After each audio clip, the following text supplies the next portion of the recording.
अस्सलाम वालेकुम, welcome back to forex जंगल, जहां हम ट्रेडिंग को इजी और अंडरस्टैंडेबल लैंग्वेज में सीखते हैं। क्या आपने कभी नोटिस किया है कि आपके सबसे प्रॉफिटेबल ट्रेड के बाद भी आपको एक जैसी फीलिंग्स होती हैं, एक ही कॉन्फिडेंस आता है। आप सोचते हैं कि अब आप मार्केट को हरा लेंगे, लेकिन अगली ही ट्रेड में आपको लॉस हो जाता है, या फिर एक लॉस के बाद आपको गुस्सा आता है और आप करते हैं रिवेंज ट्रेडिंग और लॉस पहले से कहीं ज़्यादा हो जाता है।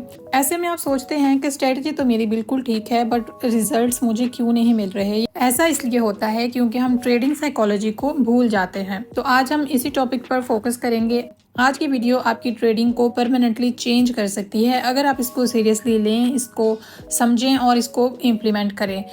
So without wasting any time, let's start.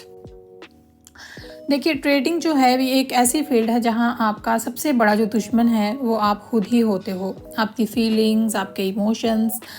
आप समझें कि आप एक जंगल में हैं और आपको सरवाइव करना है, और दो ही चीज़ें हैं जो आपको सरवाइव करवा सकती हैं। एक तो आपके वेपन्स यानी आपकी स्ट्रेटजीज, और दूसरी आपका दिमाग यानी आपकी साइकोलॉजी।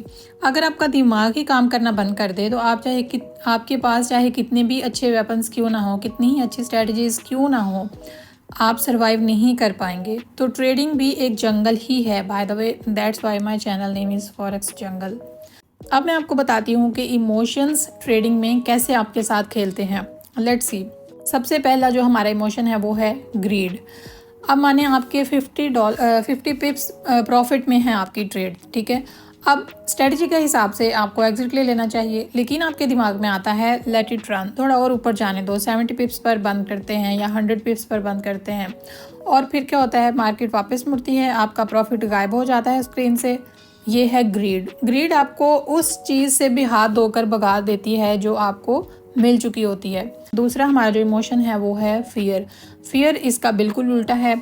आपने ट्रेड लगाई, मार्केट थोड़ा सा आपके अगेंस्ट गई, आपकी स्ट्रेटजी के हिसाब से कि बिल्कुल नॉर्मल है, स्टॉप लॉस अभी दूर है, लेकिन आपको डर लगता है और कहीं बहुत ज़्यादा लॉस ना हो जाए, ये सोचकर आप अपना स्टॉप लॉस चेंज करके उसे और क्लोज कर देते हैं, और फिर मार्केट वापस आप ही की डायरेक्शन में आती है, लेकिन उससे पहले ही आपका स्टॉप लॉस हिट हो चुका होता है। और ये जो फियर है ये आपको उस चीज़ से भी दूर भगा देता है जो आपको मिलने वाली थी।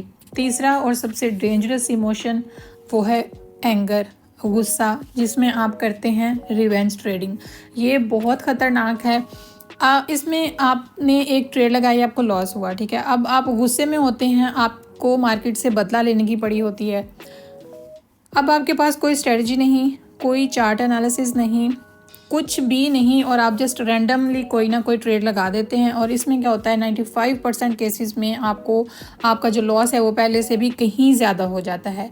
आप इस चीज़ को अपने दिमाग में बिठा लें कि आप मार्केट से बदला नहीं ले सकते। आप खुद सोचें कि जिस मार्केट में रोज़ाना $7 ट्रिलियन की ट्रेड होती है, उस मार्केट में हमारे $50 या $100 के अकाउंट से, $1000 के अकाउंट से, इवन $1,00,000 का भी अगर हमारा अकाउंट है, तो मार्केट को उससे कोई फ़र्क नहीं पड़ने वाला। हम मार्केट से फिर भी नहीं जीत सकते, हम उससे बदला नहीं ले सकते। तो अब सवाल ये उठता है कि इन इमोशंस को कंट्रोल कैसे किया जाए। क्या हमें इन्हें ख़त्म कर देना चाहिए? तो नहीं, हम इमोशंस को ख़त्म नहीं कर सकते। हाँ, इन्हें कंट्रोल ज़रूर किया जा सकता है, ये बिल्कुल हमारे इख्तियार में है। इसके लिए मैं आपको 3 स्टेप्स बताने वाली हूँ, और अगर आप इन तीनों स्टेप्स को फॉलो कर लेते हैं तो आपकी ट्रेडिंग में आपको खुद इम्प्रूवमेंट नज़र आएगी। सबसे पहला जो स्टेप है वो है, आपके पास ट्रेडिंग प्लान होना चाहिए, ठीक है। आपने जब भी ट्रेडिंग करने बैठना है, स्ट्रेटजी से पहले आपके पास होना चाहिए आपका ट्रेडिंग प्लान, या आपकी रूल बुक कह सकते हैं, जिसमें आपने क्लियरली मेंशन किया हो, क्लियरली लिखा हो कि मैं एक दिन में कितनी ट्रेड्स लूँगा, मैं एक दिन में कितने % रिस्क अफोर्ड कर सकता हूँ, मेरी एंट्रीज़ की कंडीशंस क्या होंगी, और मैं किन कंडीशंस पर एग्ज़िट ले लूँगा। जब आपके पास ये रिटन प्लान होगा तो आप इमोशंस के इमोशनल ओशन में एक स्ट्रॉन्ग रॉक की तरह खड़े होंगे। ग्रीड आएगा तो आपका प्लान आपको दिखेगा, बट आप कहेंगे सॉरी, मुझे यहाँ पर एग्ज़िट लेना है। फियर आएगा तो आप प्लान को देखेंगे और रिलैक्स रहेंगे कि स्टॉप लॉस लगा हुआ है, नो टेंशन। दूसरा जो स्टेप है जिसको आपने फॉलो करना है वो है रिस्क मैनेजमेंट। अपनी शील्ड बनाइए। रिस्क मैनेजमेंट जो है, यानी स्टॉप लॉस को जो लगाना है, ये ऐसे ही है, ये आपकी सेफ्टी जैकेट है, आपकी सेफ्टी नेट है, प्रोटेक्शन शील्ड है आपकी।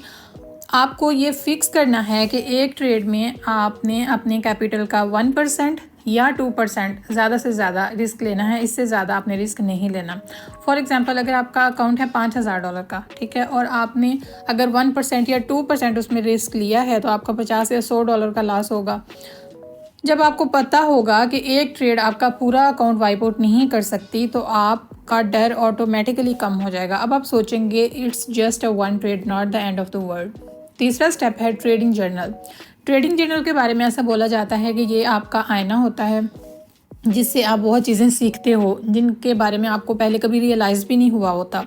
तो सबसे इम्पॉर्टेंट स्टेप यही है कि आपने रोज़ाना अपने ट्रेड्स को एक डायरी में या एक एक्सेल शीट में लिखना है, नोट डाउन करना है।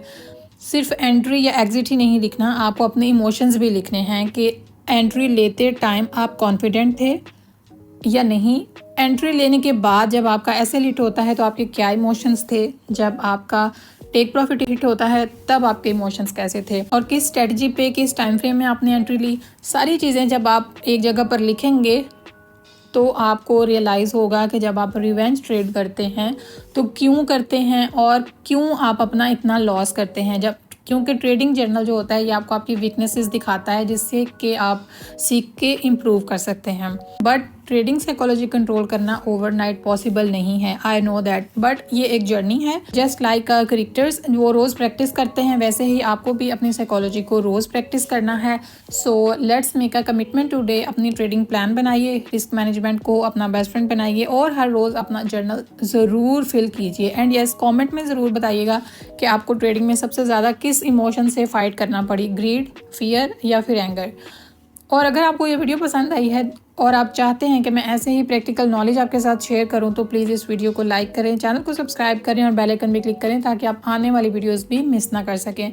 Thank you so much for watching. See you in the next video. Till then, अल्लाह हाफिज़।